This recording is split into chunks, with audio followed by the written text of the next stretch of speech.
Hey everyone, welcome to my YouTube channel.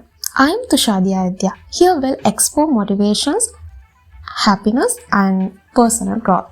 Join me on this journey. අද මට ඔයාගෙන් පුංචි ප්‍රශ්නයක් අහන්න තියෙනවා. ඔයා දන්නවද මේ ලෝකේ ඔයාට වැඩියෙන්ම ආදරය කරන්න ඕනේ කෙනා කවුද කියලා? ඔයා දන්නවද මේ ලෝකේ ඔයාට වැඩියෙන්ම ආදරය කරන්න ඕනේ කරන කෙනා කවුද කියලා? ඒ තමයි ඔයා. අපි හැමෝම උත්සාහ කරන්නේ අනිත් අයව සතුටු කරන්න. අනිත් අය අපිට මොනවා කියයිද කියලා හිතලා අපි අපේ හීන පස්සට දානවා. හැබැයි මතක තියාගන්න අනිත් අය දකින්න ඔයාගේ රිසල්ට් එක විතරයි. ඔයා විඳින කැපවීම දන්නේ ඔයා විතරයි. අද ඉඳන් තීරණය කරන්න අනුන්ගේ වචන වලට ඔයාව පාලනය කරන්න ඉඩ දෙන්න එපා. දවසකට විනාඩි 10ක්වත් ඔයාගේ දියුණුව වෙනුවෙන් කැප වෙන්න.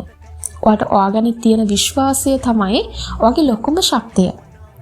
වයස කියන්නේ ඉලක්කමක් විතරයි. ඔයාට ඕනෙම වෙලාවක ඔයාගේ ජීවිතය වෙනස් කරන්න පුළුවන්. අද මේ වෙනසට මුල් පියවර තියන්න. ඔයාට පුළුවන්. ඔයාගේ ජීවිතය වෙනස් කරන්න පුළුවන් ඔයාට විතරමයි. ඉතින් මම තුෂාදී අයොත්යා මේ වගේ තවත් දේවල් දැනගන්න මාත් එක්ක එකතු වෙන්න. If you found this video helpful, don't forget to like, comment and subscribe to my channel.